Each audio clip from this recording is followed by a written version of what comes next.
La Biblia contiene 73 escritos, ¿verdad? Están agrupados en dos testamentos, que vendría a ser el Antiguo Testamento y el Nuevo Testamento. Ahora, cuando hablamos del Nuevo Testamento, en el Nuevo Testamento nosotros tenemos 27 libros.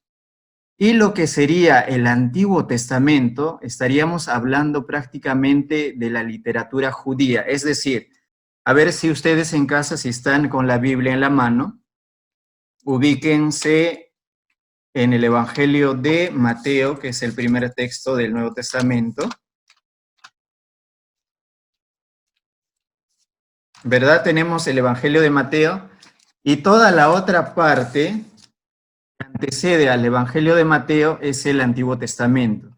Ahora, para los judíos, estamos hablando de la literatura judía, para los judíos solamente el Antiguo Testamento, podríamos decir que tiene validez, también algunos libros que no lo consideran como un libro inspirado por Dios, pero eso lo vamos a ir desarrollando en el transcurso de la clase, pero hay que tener en cuenta, así en rasgos generales, que el Antiguo Testamento es una literatura judía, ¿no? Y nosotros, pero los 27 libros que pertenecen al Nuevo Testamento son los textos que forman parte de la Biblia católica, ¿no? Ahora, cuando nosotros hablamos de testamento, hay que tener en cuenta que esta palabra ha sufrido un cambio.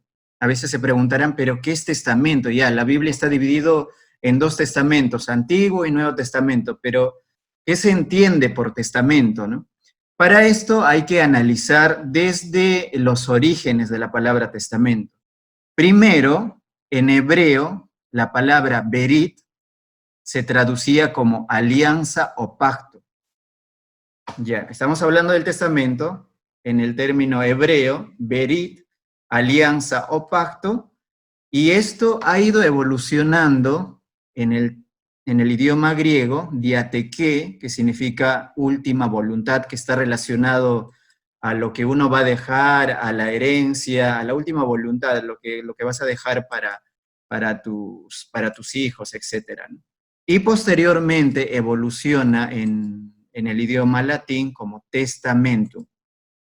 ¿Por qué hay esta evolución? Primero, el pueblo judío, en sus inicios, tenía como lengua oficial el hebreo, y es por eso que la palabra berit, que significa alianza o pacto, pues es un lenguaje cotidiano para ellos, ¿no? Que significa muchísimo el tema de alianza, la alianza que hace Dios con su pueblo, el pueblo judío como pueblo escogido, ¿no? Y cuando más adelante, por la influencia de otras culturas, la gente ya no va a hablar solamente hebreo, sino que va a empezar a hablar griego, pues se traduce el término berit a diatekeno, que es una palabra que ha ido cobrando nuevos significados por la influencia de otras culturas, ¿no?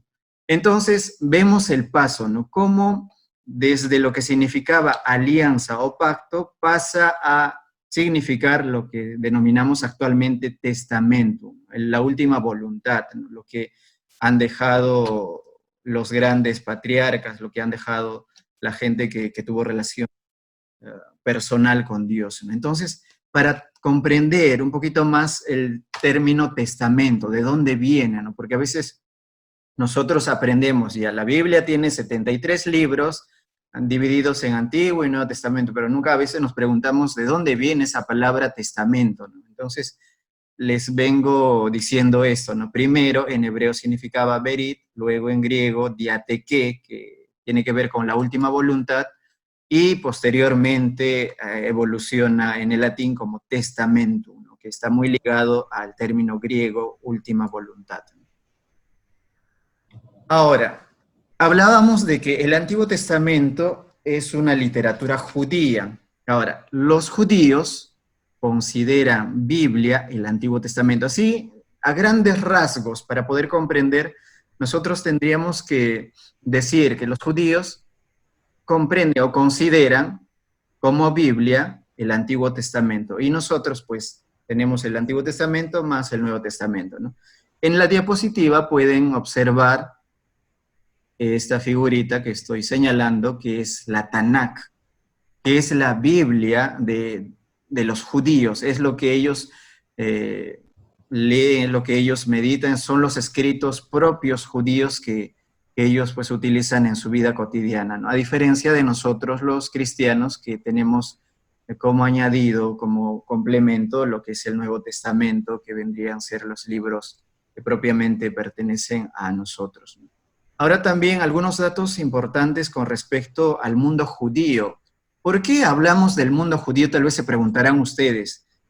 No hay que perder de vista de que Jesús fue un judío. No hay que perder de vista eso. Por eso es que siempre citamos a los judíos, siempre hablamos de la cultura judía porque Jesús fue judío. Y para comprender mejor su palabra, para comprender mejor a Jesús, tenemos que meternos en el mundo judío para saber cómo pensaban, qué libros tenían sagrados, cuál era su cultura, cuál era el contexto donde se movía Jesús. Entonces, por eso es que hablamos constantemente de los judíos, de su cultura, de sus textos sagrados, etc. Entonces, aquí estamos hablando de que los judíos tienen como Biblia la Tanaj, que solamente sería lo que nosotros vemos como el Antiguo Testamento, ¿no? Ahora, la división de la Biblia en testamentos, es decir, Antiguo y Nuevo Testamento, eso es propiamente cristiana. Eso ya lo hemos desarrollado nosotros los cristianos, los católicos, porque para los judíos solamente pues, la Biblia es el Antiguo Testamento, ¿no? Ahora, cuando hablamos también del Antiguo Testamento, no debe entenderse como algo obsoleto, viejo. Debemos entender como el primero respecto al posterior. Es decir, este texto nos va a ayudar a entender la presencia de Dios a lo largo de la historia de la humanidad, ¿no? En el Antiguo Testamento Dios se va a ir manifestando, se va a ir dando a conocer, va a ir acompañando al pueblo escogido, y en el Nuevo Testamento pues se revela a plenitud bajo la figura de Jesús. Entonces, en esta diapositiva hay que dejar en claro que nosotros los católicos tenemos la Biblia cristiana, que implica los 73 libros, y es muy distinta a la Biblia hebrea que tiene la denominación Tanaj, ¿no? Prácticamente sería el Antiguo Testamento para nosotros, ¿no?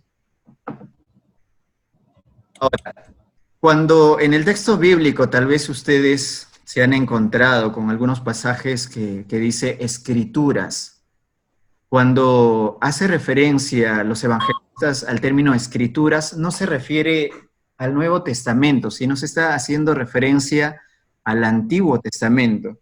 Vemos cómo algunos evangelios sinópticos, por ejemplo, citan algunos textos del Antiguo Testamento y lo ponen con el término de escritura. Entonces, para no confundirnos, porque en la época de los autores del Evangelio, todavía pues no había la Biblia completa así como nosotros lo conocemos o como nosotros lo palpamos, ¿no?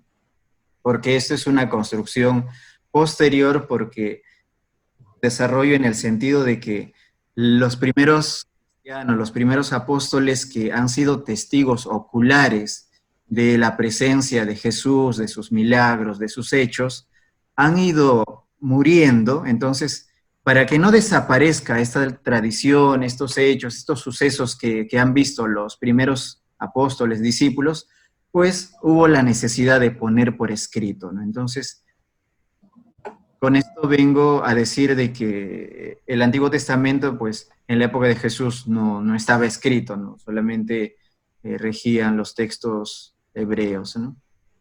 Ahora, también algunos preguntaban cuál es la diferencia entre la Biblia protestante y católica, ¿no? A veces podemos tener en casa Biblias, pero no sabemos si esta es católica o es protestante. Hay un rasgo general que nosotros tenemos que tener en cuenta, y es que hace diferente una Biblia protestante a una católica es la admisión o rechazo de escritos como parte de la Biblia. Por ejemplo, ¿no? Nosotros los católicos tenemos 73 libros, como ya les indicaba al inicio de las clases, mientras que los protestantes tendrán 7 libros menos. ¿Por qué esta diferencia? Porque Cuando el reformador traduce o quiere ir a las fuentes, pues considera la versión hebrea de los judíos para traducirlos y no toma en cuenta los libros que estaban escritos en griego. Ahora les voy a comentar sobre este tema.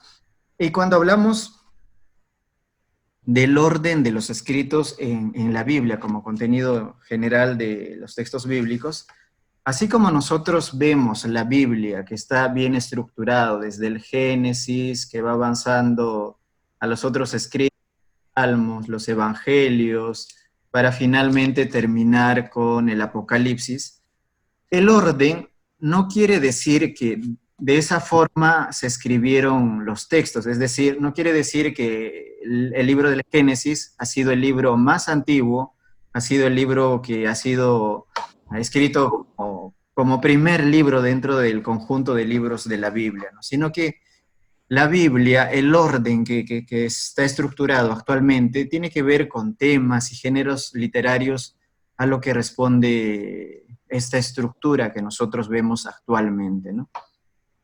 ¿Hay alguna pregunta? ¿Me comentas? El orden también tiene que ver con las diferentes versiones, como ya les indicaba en la diapositiva anterior. Tenemos primero la versión hebrea, que es propiamente de los judíos, que tienen sus escritos propios para ellos, solamente para el mundo judío, y posteriormente, por influencia de otras culturas, la cultura helénica, se va a ver la necesidad de traducir la Biblia hebrea al griego. ¿Por qué? Imagínense ustedes, ¿no? Digamos, eh, todos los que estamos aquí en esta sala hablamos español, ¿verdad? Hablamos español. Se supone que nuestra Biblia tiene que estar en español para que nosotros podamos comprender, entender, para poder leer, etc. Si tenemos una Biblia en otro idioma, pues no vamos a poder comprender, no vamos a poder interiorizar la palabra de Dios. De la misma forma sucedió con estas versiones, ¿no? Primero, el pueblo judío tenía la versión hebrea. Debido a la influencia de otras culturas, la gente empezaba ya a hablar el griego, en su vida cotidiana, las relaciones interpersonales que tenían en ese mundo era todo en griego, entonces había la necesidad de tener un texto sagrado también en griego, y es por eso que se traduce estos textos que estaban en hebreo al griego. Pero los judíos pues no van a reconocer como libros inspirados algunos textos que han sido escritos exclusivamente en griego.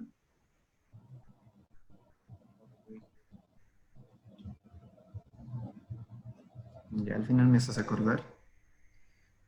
Y otra versión diferente que nosotros también tenemos de la Biblia es la traducción latina, es decir, el texto que conocían los apóstoles, los primeros que redactaron los textos escritos del Testamento, tenían referencia o tenían conocimiento de la Septuaginta, que vendría a ser la traducción al griego, que vendría a ser la traducción al griego. Entonces, estos autores tenían referencia y tenían conocimiento de estos textos. Y cuando el Papa San Dámaso, estamos hablando del siglo IV, el Papa Dámaso, va a encargar a San Jerónimo para que pueda hacer una traducción al latín. ¿Por qué? Es el mismo fundamento, podríamos decir, porque la gente de ese tiempo, en la época del Papa Dámaso, pues hablaba el latín. El latín era un idioma común y cotidiano que la gente hablaba, era un idioma popular que las personas hablaban y por lo tanto había la necesidad también de adaptar los textos bíblicos a una versión pudiera ser comprendido por la gente, ¿no? Y es por eso que se traduce la Biblia, hebrea griega, al latín, con la finalidad de que la gente pueda entender, con la finalidad de que la gente pueda familiarizarse con los textos bíblicos, ¿no? Había una pregunta antes de pasar a la otra diapositiva. La clase pasada hablamos del padre Lagrange y cómo los dominicos han ido estructurando la Biblia de Jerusalén. Cuando el Papa Dámaso manda a traducir la Biblia al latín, eh, toma las fuentes originales, es decir, el hebreo y el griego, para traducir al latín, pero posteriormente,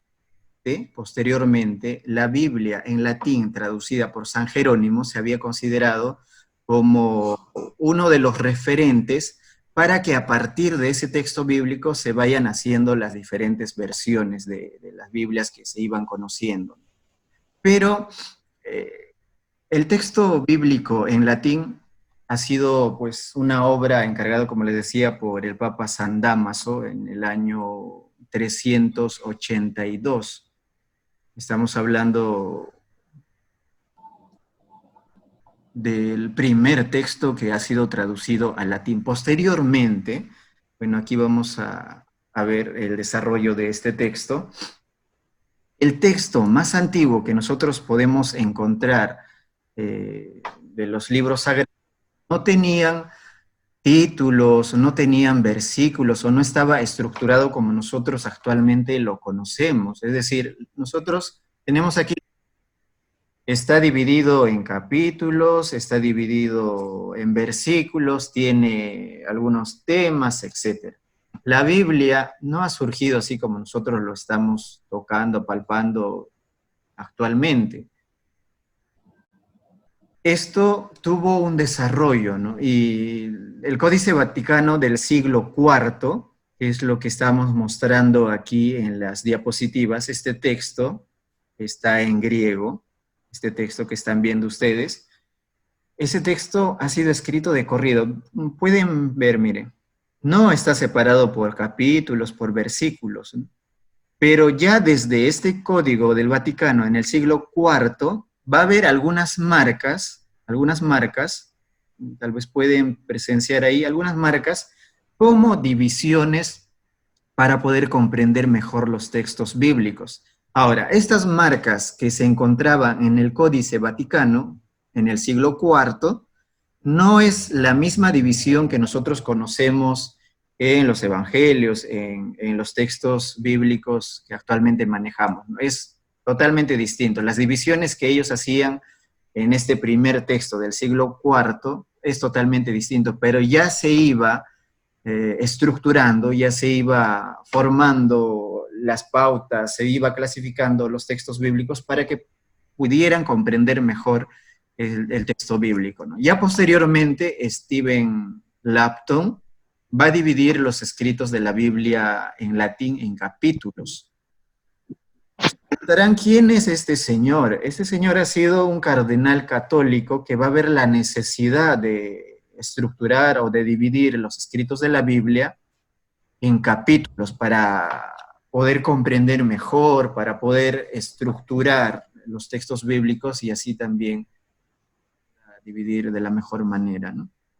Y en el siglo XV, estamos hablando de Isaac Nathan, dividió en versículos. Vean ustedes que estos textos que inicialmente eran redactados así, sin puntos, sin divisiones, sin capítulos ni versículos, ha ido evolucionando y se ha incluido capítulos, se ha incluido versículos.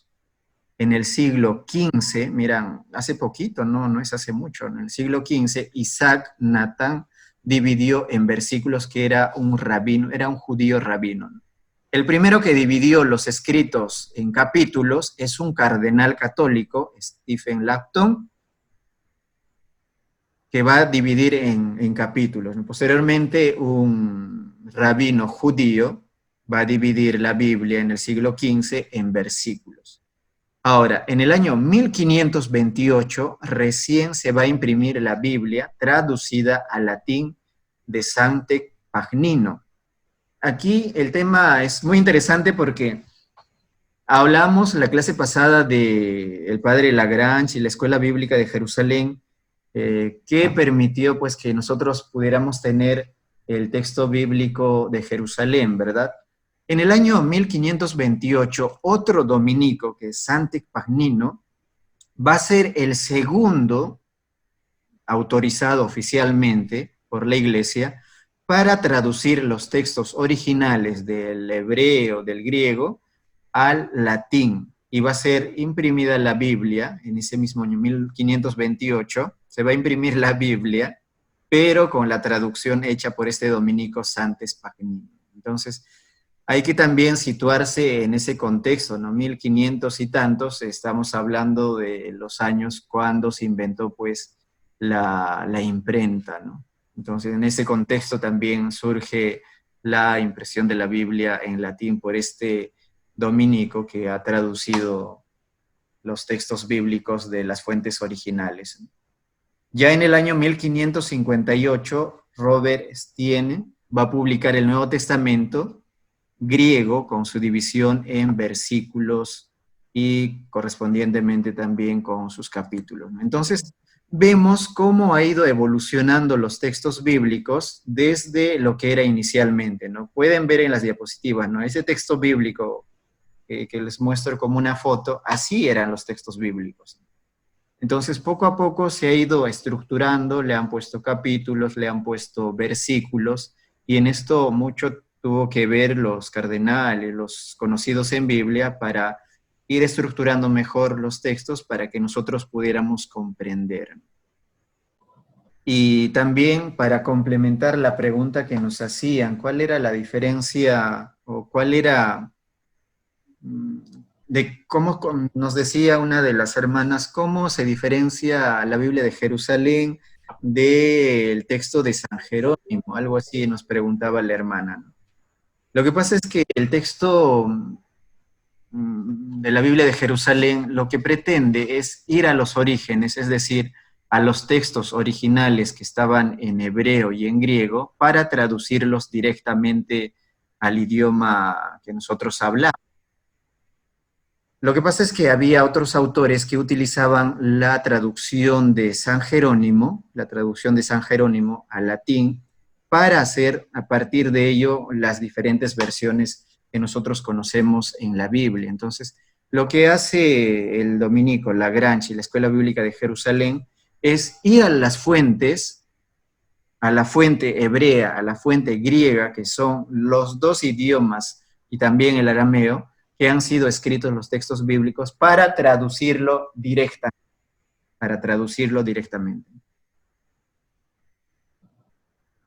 Ahora, la división de los textos en capítulos y versículos se basa en, hemos dicho, ¿no? La primera, que es la Vulgata, la traducción de San Jerónimo. San Jerónimo tradujo la Biblia al latín a partir de los textos hebreos, de los textos griegos. Por encargo del Papa, pues traduce San Jerónimo a la Vulgata, ¿no? Al latín, digo, ¿no?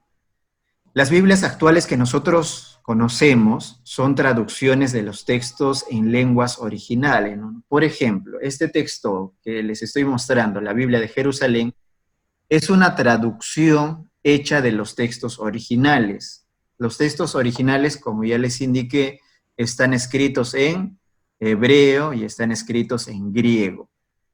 Entonces, la Biblia de Jerusalén es una traducción directa de las fuentes originales. No, la Biblia de Jerusalén no toma la traducción de San Jerónimo para hacer una versión distinta, sino que va a la fuente original del griego y del hebreo. Lo cual no quiere decir que la traducción de San Jerónimo pues sea malo, sino que con el paso del tiempo también se ha buscado ir a las fuentes para obtener con mayor veracidad lo que quiso decir alguna palabra, alguna traducción. Ahora, a lo mejor se han dado cuenta ustedes cuando están leyendo la Biblia y comparan con otra Biblia y falta un versículo.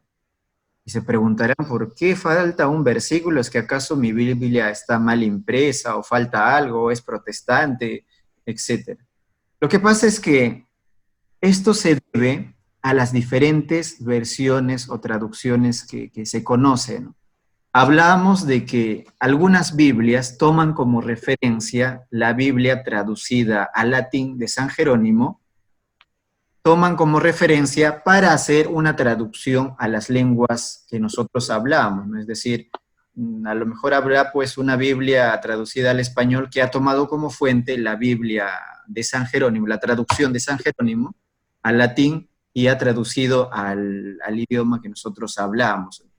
Pero también hay otras Biblias, católicas también, como la Biblia de Jerusalén y otras versiones también, que han ido a las fuentes, es decir, al fuente hebreo, al fuente griego, para traducir directamente y poder decirnos qué es lo que realmente decían estos autores con estos textos, ¿no? Porque ustedes sabrán, de una interpretación a otra interpretación pueden haber algunos cambios, ¿no es cierto? Es como el teléfono malogrado, ¿no? Si yo le digo aquí a Fray Grimaldo, esta Biblia ha sido publicada por los dominicos, yo le paso esa frase, él podría añadirle algo, comentar algo y decir un añadido a otra persona, ¿no? De la misma forma sucede con la Biblia, ¿no? Un texto original que pudo haber sido interpretado de una forma distinta y que ha sufrido algunas variaciones, ¿no? Ahora también se darán cuenta en el libro de los Salmos, tienen dos numeraciones. A ver si se pueden fijar, busquen el libro de los Salmos. Tenemos, por ejemplo, el Salmo 11 y entre paréntesis el Salmo 10. Entonces se preguntarán, ¿por qué sucede esto? ¿Es que hay doble numeración, o se equivocaron, o mi Biblia está errada? No sé, ¿no? Lo que pasa es que estas dos numeraciones de Salmos corresponden a las dos versiones que les iba mencionando, ¿no? Una a la versión hebrea y otro a la versión latina, ¿no? A la versión traducida por San Jerónimo. Lo que pasa es que, si se dan cuenta, hasta el Salmo 8, la numeración es uno solo, ¿no? Tenemos 1, 2, 3, 4, 5, 6, 7, 8. Pero a partir del Salmo 9 empiezan a numerarse de manera doble, es decir, el Salmo 9 al mismo tiempo dice Salmo 10. Entonces, la gran duda es que, ¿qué pasó acá, no? Lo que pasa es que en la versión hebrea, el Salmo 9 tenía una división, Salmo 9 y Salmo 10. Entonces, para la traducción de San Jerónimo no había esa división, lo consideraba solamente uno. Entonces, eso hace referencia en el libro de los Salmos de la versión latina y la otra es la versión hebrea. Solamente para indicar, para comprender las diferentes versiones que existen en la Biblia, ¿no? Hablábamos de la Biblia hebrea, que es propiamente de los judíos, como su propia Biblia, la Septuaginta, la griega, y la latina traducida por San Jerónimo, ¿no? Ahora tenemos otro punto que es punto de vista temática, ¿no? Cuando hablamos nosotros de la Biblia, no hay que decir que es una colección de verdades eternas, sino que hay que comprender también desde la postura humana. Es decir, la Biblia, nosotros lo estamos viendo ahorita, son experiencias también personales de las personas que tuvieron contacto con Dios, que entran en relación con Dios, que influye sus actitudes, intimidades, reflexiones, sabiduría, etc. Hay una parte humana también que refleja los textos bíblicos, ¿no? Pero desde el punto de vista bíblico podemos decir que es la historia, las acciones de Dios en la historia del hombre, ¿no? Vemos desde el Génesis de cómo Dios se ha ido manifestando una y otra vez a lo largo de la historia de la salvación para acompañar a su pueblo, para animar a su gente, para perdonar, para decir, hijo mío, aquí estoy, soy tu Dios y si caminas conmigo no te va a faltar nada. Entonces, a lo largo de toda la Biblia vamos a encontrar siempre esa actitud de Dios que acompaña, que instruye, que educa, pero también no hay que perder de vista la experiencia propiamente humana de los textos bíblicos. Ahora, cuando nosotros hablamos de los compositores de los escritos de la Biblia, hay que tener bien claro de que los textos bíblicos han sido escritos o dirigidos a un pueblo, a una comunidad específica. Es decir, la Biblia que nosotros conocemos, que estamos viendo, que ustedes tienen en casa, no ha sido escrito para personas del siglo XXI, para personas que están viviendo el evento de la pandemia, etcétera. No, los textos bíblicos han sido escritos para un pueblo, para una comunidad determinada que respondía a la problemática que estaba sucediendo en ese tiempo. Por ejemplo, cuando Pablo escribe su carta a los Corintios, se está dirigiendo a la comunidad de Corinto. Está hablando de su problemática, está hablando de los conflictos que hay en la comunidad de Corinto, y todo el texto que encontramos en la carta a los Corintios refleja lo que está sucediendo a esta comunidad. Es como decir, ¿no? Ustedes quieren dirigir o quieren escribir una carta a sus familiares en este tiempo de pandemia, pues hablarán del tema de la pandemia, hablarán de que tienen que cuidar su salud física, hablarán de que tienen que cuidar su salud psicológica, etcétera. Temas que están muy relacionados a la pandemia. De la misma forma, Pablo y los diferentes autores tratan de responder a su contexto, al tiempo que están viviendo. Pero no hay que, con esto no quiero decir que estos textos son muy antiguos y para nosotros ya no nos sirven, ¿no? Esto estoy diciendo que el mensaje bíblico es válido porque el ser humano sigue siendo básicamente el mismo.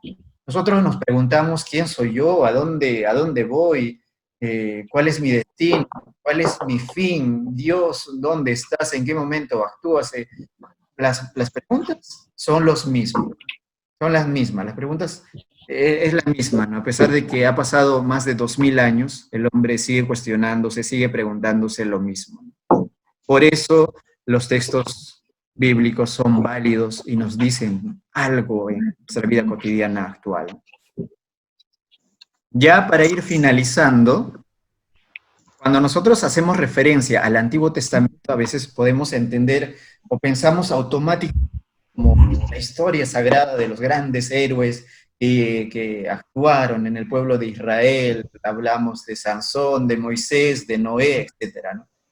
Pero cuando hablamos del Antiguo Testamento, no hay que enfatizar mucho en la historia de un personaje, sino hay que poner el énfasis en lo que significa, en el mensaje que nos quiere dar a entender en este contexto de historia que nos cuentan de los personajes, para interpretar lo que Dios quiere decirnos en ese tiempo. Porque si se valora solamente desde la perspectiva histórica, otros escritos quedarían fuera porque no tienen contenido de historia, ¿no? Por ejemplo, los textos de los salmos, sabiduría, etcétera, que tienen un tinte más poético, el cantar de los cantares, ¿no?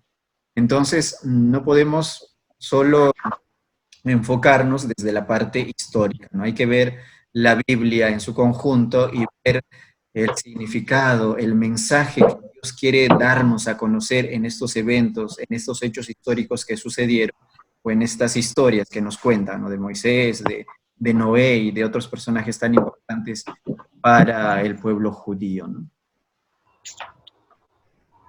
Y ya para cerrar esta parte, hay que quedarnos con el concepto de que Biblia es una totalidad.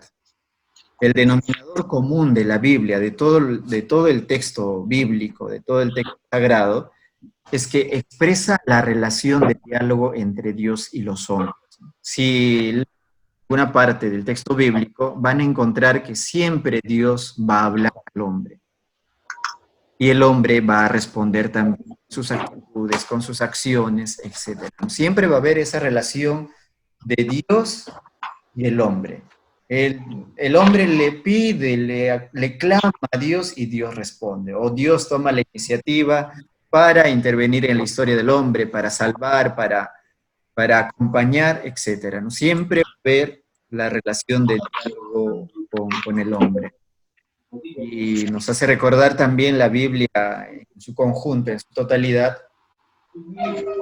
permanece siempre fiel con cada uno de nosotros, ¿no? Él es fiel a su promesa, Él siempre va a buscar la prosperidad, el bienestar de cada uno de nosotros. Siempre va a buscar el bienestar de todos nosotros, ¿no? Somos tal vez los hombres que nos mostramos tal vez un poco inestables, ¿no? Como representa nuestra personalidad, ¿no? Un día podemos estar muy sumisos, obedientes, fieles a lo que Dios nos manda, a lo que Dios quiere para nosotros, pero un día podemos actuar de modo rebelde, ser indiferente, etcétera, ¿no? Eso habla de nuestra naturaleza cambiante, inestable que somos nosotros, pero Dios nunca cambia, Dios permanece siempre fiel, ¿no? Dios es amor, Dios es misericordia, perdón, y siempre nos está recordando a lo largo de todos los textos bíblicos su presencia, ¿no?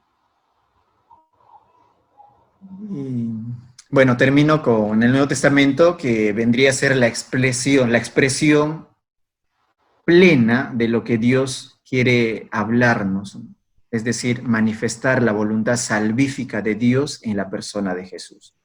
Hablábamos de que desde el libro del Génesis Dios nos viene hablando, nos viene acompañando, nos viene instruyendo, nos viene educando, y cuando llega Jesús se da la revelación plena.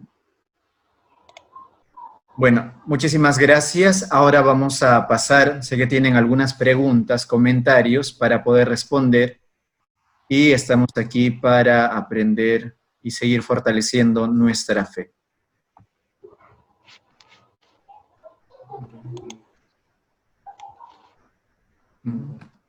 Ok, muy bien. Vamos a leer algunas preguntas. Heidi, no sé si te respondí, si puedes comentarme un poquito. He tratado de abordar el tema de la Biblia de Jerusalén. Sí, padre, todo bien, entendí perfectamente, pero le puse otra pregunta, además de esta, en el chat. Ok, ahorita lo